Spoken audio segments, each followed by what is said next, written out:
Hello everyone, welcome two wheel power और मैं हूं तुषार। जब आप डीलरशिप के पास जाते हैं कोई कार खरीदने तो आपको बताया जाता है कि ये 4 सिलेंडर इंजन है, इतनी पावर और इतनी टॉर्क निकालता है।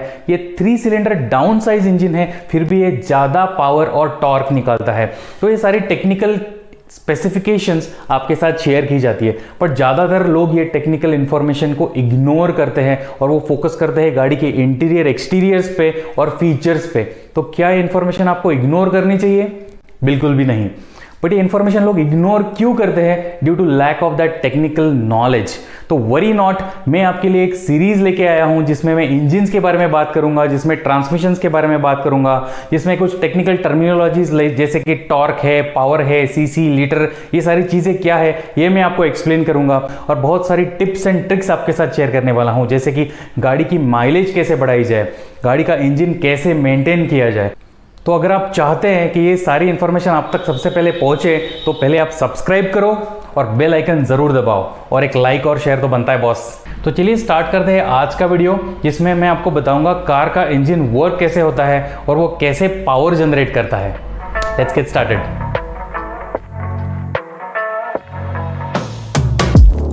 तो सबसे इंपॉर्टेंट पार्ट होता है सिलेंडर। आपको बताया जाता है कि आपकी गाड़ी 4 सिलेंडर है या 3 सिलेंडर है, तो सिलेंडर जो होता है उसको हम लोग कंबशन चेंबर भी कह सकते हैं, जिसमें वो कंबशन प्रोसेस होता है और उससे पावर जनरेट होती है। तो ये कुछ ऐसे दिखता है। तो जिसमें होता है 2 वॉल्स, एक होता है इनटेक वॉल जहाँ से फ्यूल जैसे पेट्रोल या डीजल अंदर आती है और एयर अंदर आती है, और एक वॉल होता है एग्जॉस्ट वॉल जिसमें से एग्जॉस्ट गैसेस बाहर निकलती है। जो वेस्टेज गैसेस है आफ्टर जनरेटिंग पावर वो यहाँ से निकलती है। तो इनिशियली दोनों वॉल्स बंद होते हैं।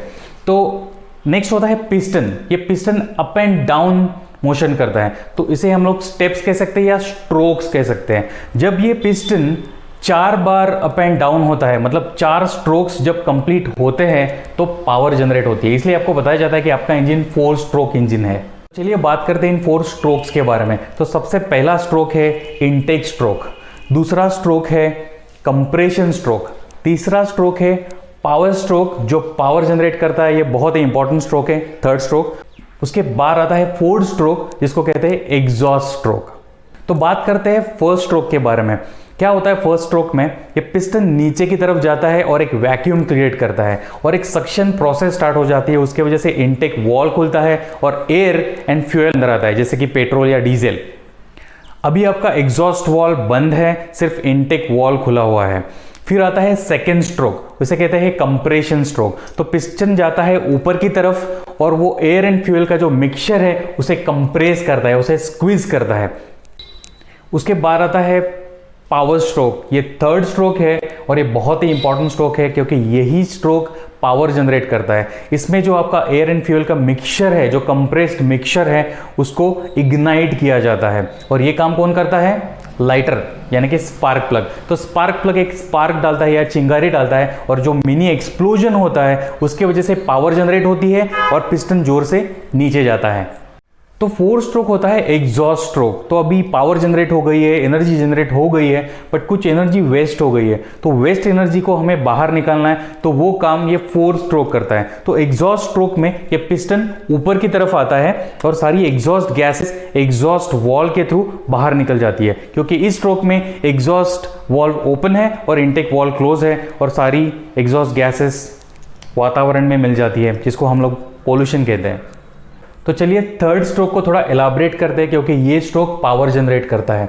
तो थर्ड स्ट्रोक में जैसे कि मैंने आपको बताया कि ये मिक्सचर इग्नाइट होता है, तो ये मिक्सचर है क्या एग्जैक्टली? तो जो आपका फ्यूल है वो है हाइड्रोकार्बन, और उसमें जब ऑक्सीजन मिलता है, जो एटमॉस्फेरिक प्रेशर से हवा आती है, इसमें जो ऑक्सीजन है जब इसमें मिलता है और जब ये मिक्सचर को हीट किया जाता है तो ये मॉलिक्यूल स्प्लिट होता है। हाइड्रोजन और कार्बन ये स्प्लिट होता है और एक हीट एनर्जी में कन्वर्ट होता है, और वो जो हीट एनर्जी है वो है एक्चुअल आपकी पावर। और वो हीट एनर्जी की वजह से पिस्टन जोर से नीचे जाता है, और वो जो पिस्टन है जब नीचे जाता है तब वो क्रैंकशाफ्ट को घुमाता है, और जो क्रैंकशाफ्ट है ये कुछ ऐसे दिखता है। तो ये पिस्टन क्रैंकशाफ्ट को कनेक्टेड होता है और ये क्रैंकशाफ्ट को घुमाता है। कब? थर्ड स्ट्रोक में।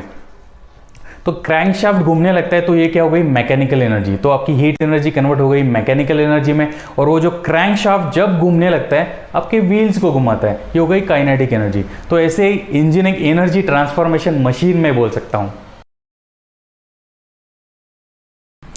जैसे कि मैंने बताया, थर्ड स्ट्रोक, पावर स्ट्रोक बहुत ही इंपॉर्टेंट है, जो पिस्टन को जोर से नीचे ढकेलता है और उसके वजह से क्रैंकशाफ्ट घूमता है। तो क्या क्रैंकशाफ्ट को वेट करना पड़ेगा जब तक वो थर्ड स्ट्रोक नहीं आता, और क्या डिले क्रिएट हो जाएगा? बिल्कुल भी नहीं। उसके लिए मल्टीपल सिलेंडर्स यूज किए जाते हैं, फॉर एग्जांपल 4 सिलेंडर, और वो 4 सिलेंडर्स का थर्ड स्ट्रोक है वो सिंक्रोनस नहीं होता, मतलब सेम टाइम पे नहीं आता, वो असिंक्रोनस होता है, थोड़ा आगे पीछे उसको शेड्यूल किया जाता है। तो क्या होगा कि 1 बाय 1 थर्ड स्ट्रोक आएगा, तो पहला सिलेंडर का आएगा, then second, then third, then fourth, then again first. उसके वजह से क्रैंकशाफ्ट घूमता रहेगा और आपके व्हील्स को घुमाता रहेगा। तो आज के वीडियो में इतना ही। आप देख रहे थे wheel power with Tushar. Thank you for watching.